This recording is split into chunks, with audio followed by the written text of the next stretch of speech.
just want to talk a little bit today about why I keep going back to Mortal Kombat 11, even though I own MK1 in multiple formats. I own MK11 on the Switch, the PlayStation.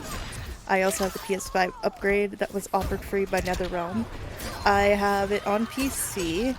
I pretty much own every copy except for the Xbox one, which honestly I think I have as well, that I bought for my brother. But I keep going back to this game because there's so many good things about MK11. And not to say MK1 is a bad game, the story has some peaks and valleys in MK1 that are just too consistent. Like, there's too many peaks and valleys instead of longer peaks without a valley. And so I just want to talk about some of my favorite things from MK11. Now, before anybody asks, yes, I am a Melina main. Not for the Gooner reasons, though she is a pretty character regardless of what anybody says. Like, I don't have any weird ideas about her jaw and stuff. I know that kink exists, but that is not me. If you're looking for that, I'm sorry. I'm not here for Gooner stuff. I'm here to talk about my enjoyment of the game. Though I will let you watch this fatality, because a lot of people like this one. Because it does start pretty goofy. Fatality. Melina wins.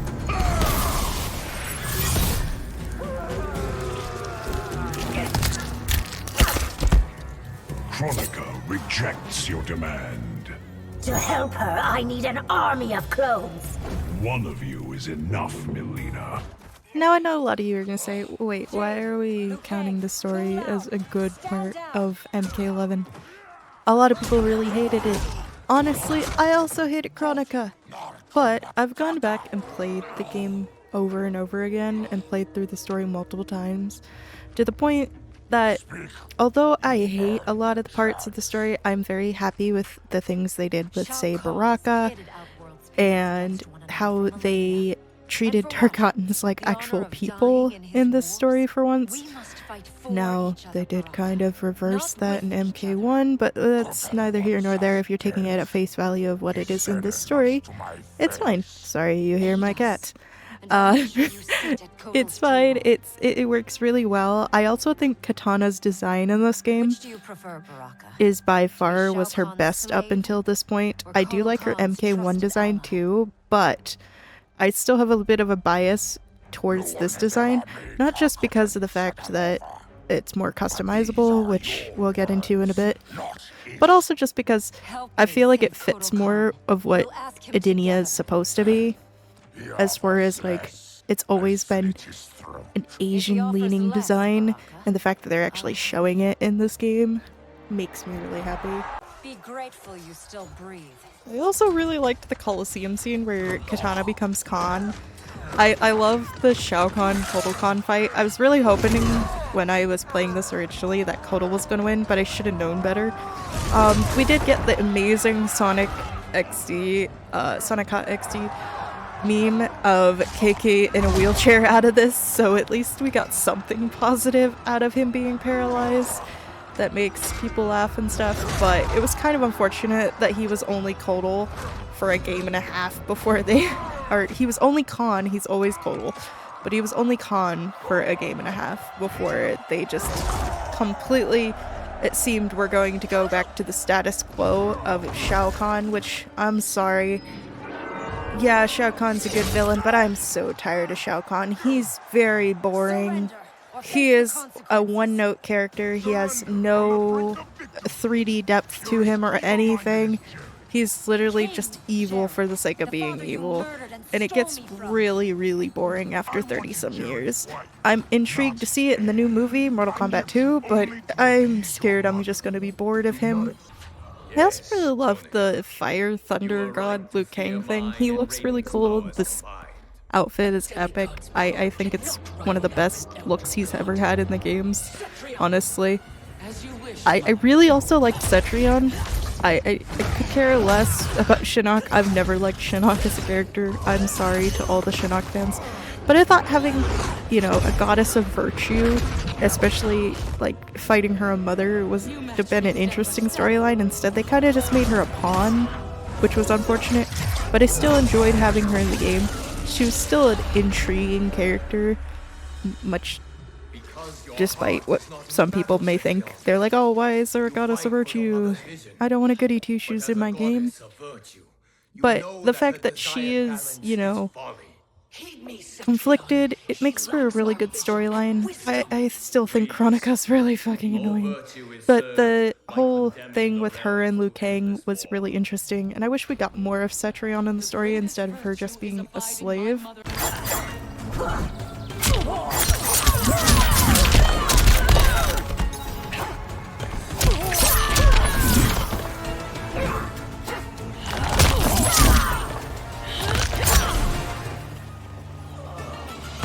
You thought I was my sister?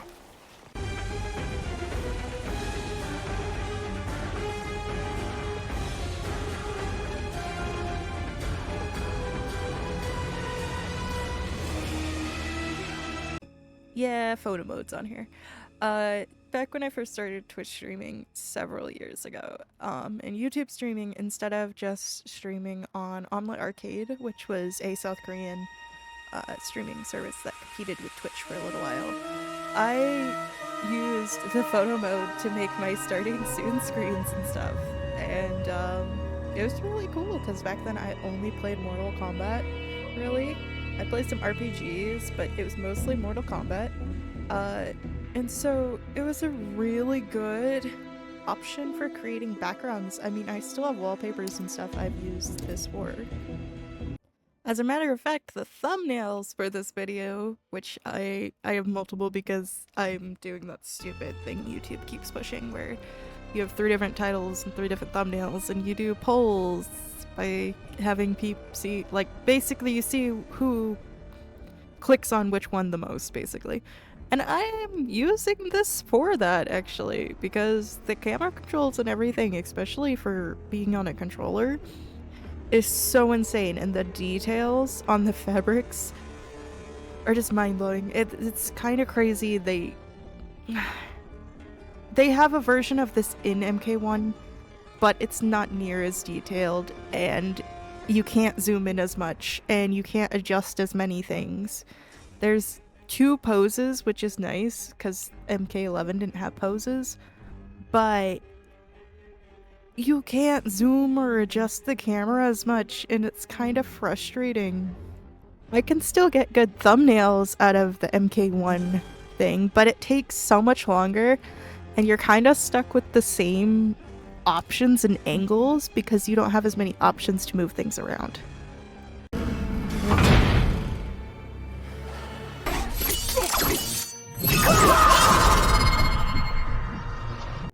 And on that note, we're also going to move on to the 3rd reason, and that's the customization. It is just awesome. I played Injustice 2, so it's nothing new to me, but it's still something I enjoy because they gave us so many options, which is why a lot of people were complaining when MK1 came out, and I don't think people understand who skipped a few games. Like, they went from MK9 and MKX into MK1 because they skipped 11 because they heard so many people complain about the Kronika thing. I didn't hear about the positives, which was a thing in 2018. Oh my god. I feel like it is probably the most intensive, other than Injustice 2, fighting game customization system. I mean, you get to not only choose your fatalities and things like that, but also you can choose other details as you're going through all of the different things and options in the menus. It's like, it's so much stuff, dude. It's so much stuff. And I wish they kept it, because in MK1, just adjusting the color of the skin or choosing a different palette and a skin, and then adjusting a mask, or maybe changing hand bracers or the weapons, the size for Melina, is just like, you gave us the treasure trove. Why did you take it away? The next thing, consumables. I know this is in some of the other games, and I really liked consumables. I thought it was cool. I wish it would come back. I like it. I don't like invasions and how that works.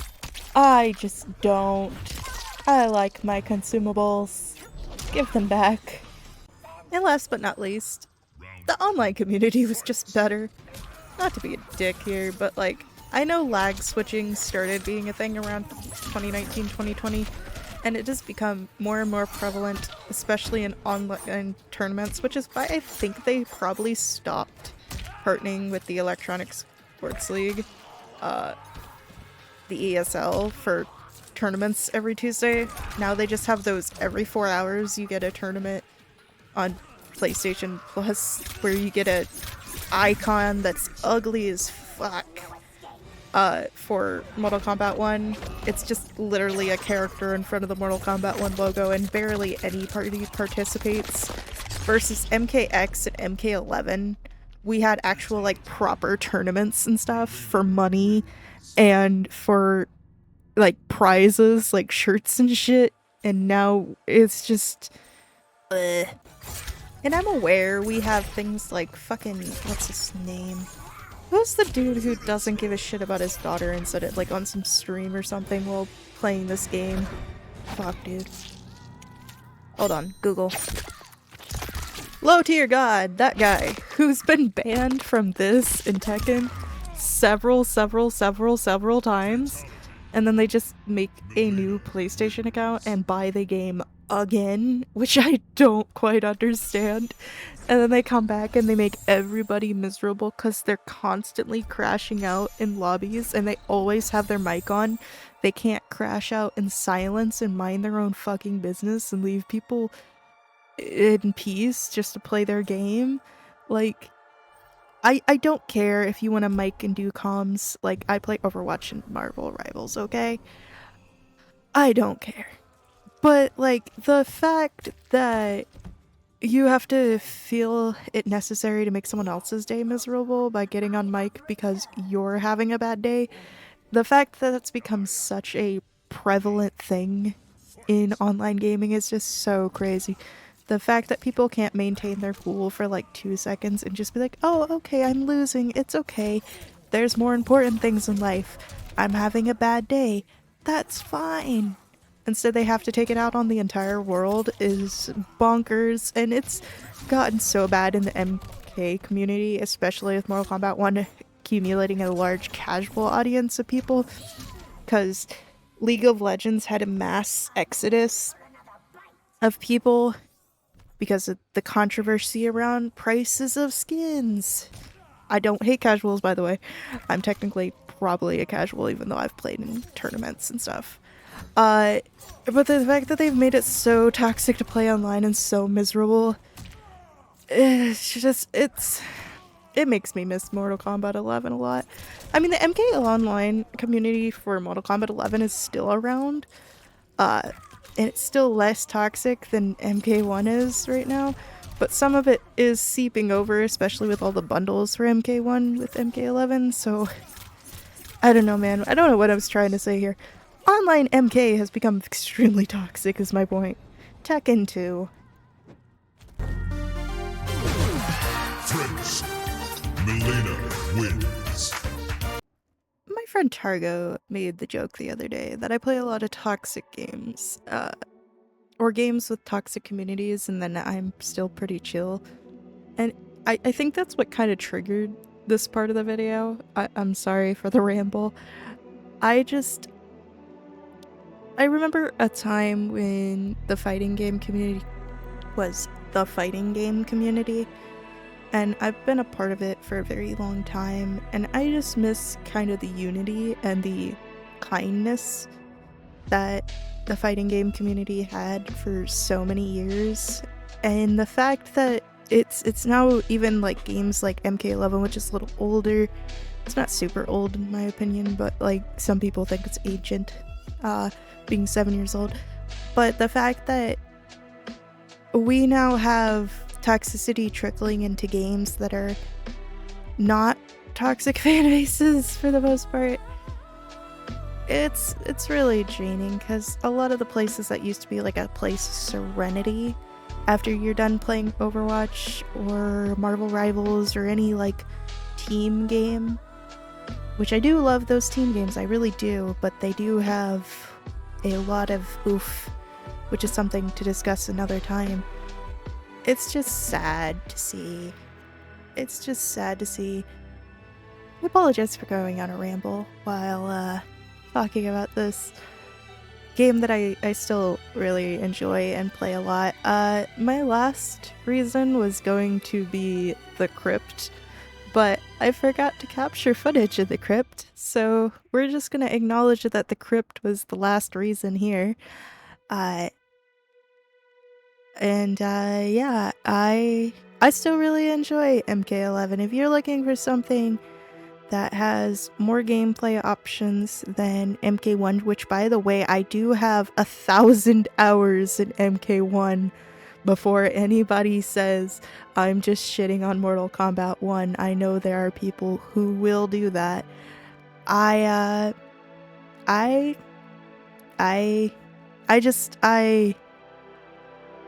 honestly miss the customizable stuff. I like the photo mode. I wish that the options and mechanics from MK11 had been inputted into MK1, a lot of them. And I wish MK1 wasn't so in-your-face money hungry.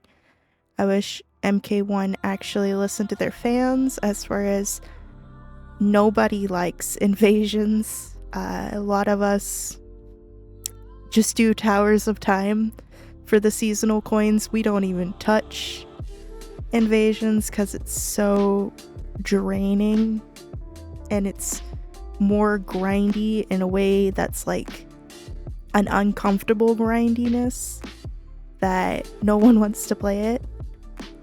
And I wish NetherRealm would kind of find their footing again as far as actually respecting their fan base, because they used to be really good at that, and now between them and WB it's just kind of become like there's good stuff like the retro skins and things like that in MK1, but a lot of it has like designs are good, the collectible skins through events is good, the giveaways, they do a lot of free skins is great. It just feels like really hollow when the only thing you can do outside of playing against people online, which are really cruel players with MK1's current audience, is to grind a mode that you don't even enjoy. Yeah. This is many of the reasons I keep going back to MK11.